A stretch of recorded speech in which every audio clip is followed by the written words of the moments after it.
right? Fx. So if we want to find the zeros, we want to basically find when this equation equal to 0, okay?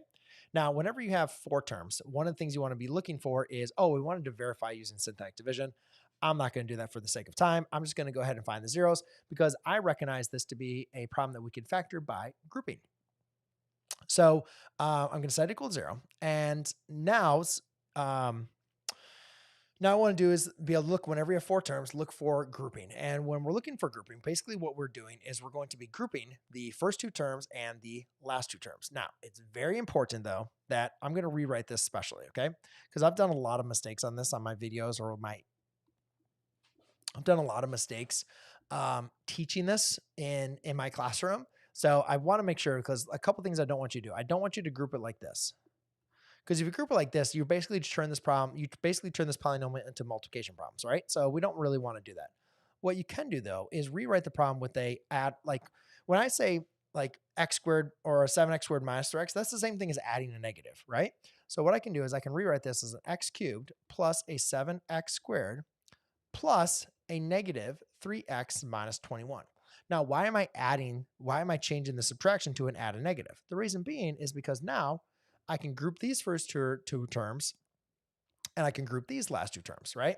So now what I want to do is factor out the GCF of each of these groupings separately, okay? So I look at this and say, all right, what is common between these 2 terms that I can factor out? And hopefully you recognize that's an x squared, right? Now factor out the x squared, I get an x plus 7.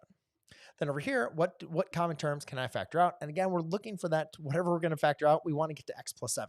So I want to factor out a negative 3 because obviously I want my x to be positive. So when I factor out a negative 3, I'm again left with an x plus 7. Now, what I want you to recognize is I have this polynomial and I have 2 terms, right? They're separated by the subtraction sign. So I have an x squared times x plus 7 minus a 3 times x plus 7. But again, what do they both have in common? This x plus 7.